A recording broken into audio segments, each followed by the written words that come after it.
बिस्मिल्लाहिर्रहमानिर्रहीम।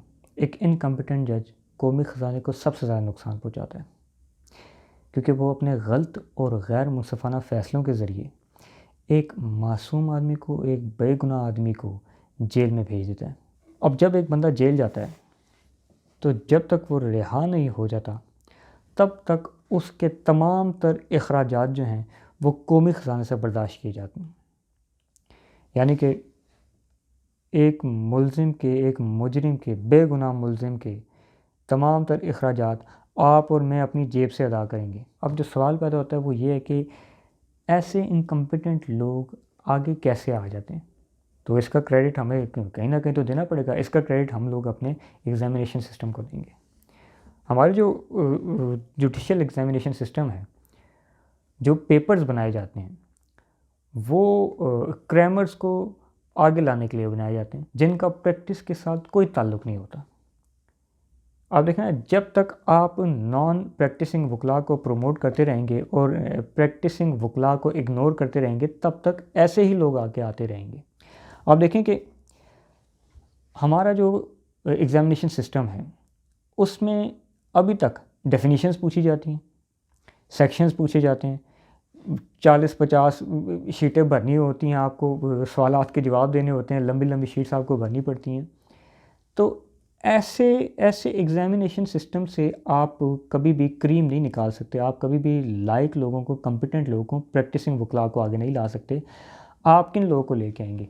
आप आगे फिर उन लोगों को लेके आएंगे जिन्होंने वकालत ज्वाइन करने के बाद 2 साल के लिए अपने आप को घर में बंद कर लिया होता है, जिनके अखराजात उनके घर वाले चलाते हैं। वो 2 साल के लिए अंदर ही रहते हैं अपने घर में, और 2 साल वो सिर्फ़ और सिर्फ जो है वो सिविल जज के एग्ज़ाम की तैयारी करते रहते हैं।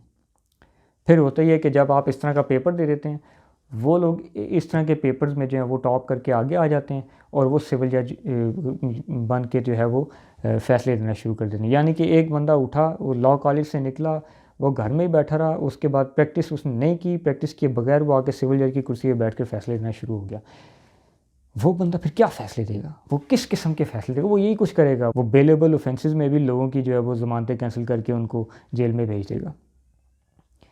हमें कॉम्पिटेंट लोगों की ज़रूरत है। अब कॉम्पिटेंट लोगों को आप किस तरह आगे ला सकते हैं? कॉम्पिटेंट लोगों को अगर आप आगे लाना चाहते हैं, प्रैक्टिसिंग वकला को अगर आप आगे लाना चाहते हैं, तो आपको ये ऑल टुगेदर एग्ज़ामिनेशन सेटअप ही चेंज करना पड़ेगा। बजाय इसके कि ये इस किस्म के कॉलेजेस वाले जो हैं वो आप पेपर्स दें, आप सिर्फ एक काम करें, आप सिनारियोज़ दें वकला को कि आर्गूमेंट्स हैं प्लेंटिफ के या मुद्दई के काउंसिल के और मुलजिम या डिफेंडेंट के काउंसिल के।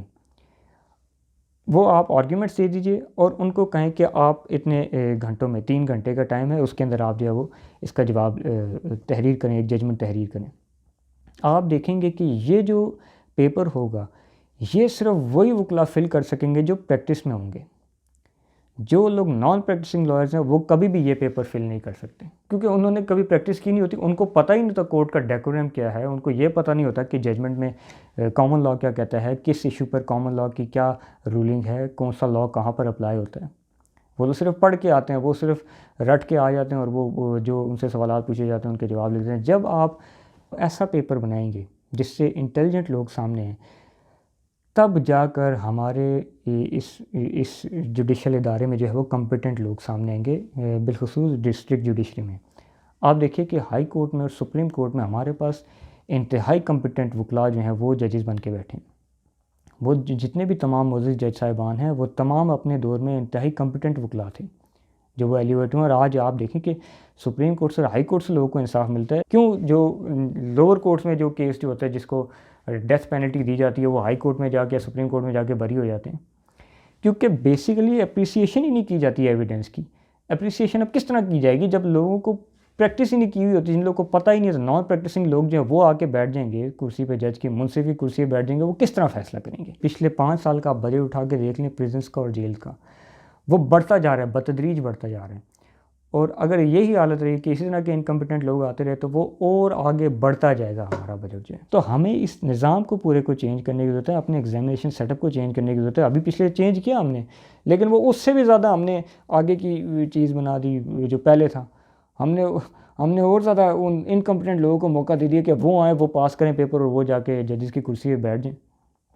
हमें कम्पिटेंट लोगों को लाने की ज़रूरत है। जब तक हम प्रैक्टिसिंग वकला को मौका नहीं देंगे तब तक हमारी लोअर जुडिशरी भी ठीक नहीं होगी। हमें लोअर जुडिशरी में कॉम्पिटेंस की ज़रूरत है। ये कोर्ट ऑफ फर्स्ट इंस्टेंस है, यहाँ पर अगर लोगों को इंसाफ नहीं मिलता तो लोग डिसहार्ट हो जाते हैं और इसकी वजह से पूरी अदलिया बदनाम होती है, हमारी लीगल फील्ड बदनाम होती है। अगर हम कॉम्पिटेंट लोगों को चांस नहीं देंगे, प्रैक्टिसिंग वकला को चांस नहीं देंगे, अपना एग्जामिनेशन सेटअप ऐसा नहीं बनाएंगे जो प्रैक्टिसिंग और कॉम्पिटेंट लोगों को आगे लाए, तो मज़ीद हमारे कौमी ख़जाने को नुकसान पहुँचता रहेगा और हमारी अदालतें जो हैं उन पर से लोगों का एतमाद उठ जाएगा। हमें इस पर एक्शन लेने की ज़रूरत है और जल्द एक्शन लेने की ज़रूरत है। शुक्रिया।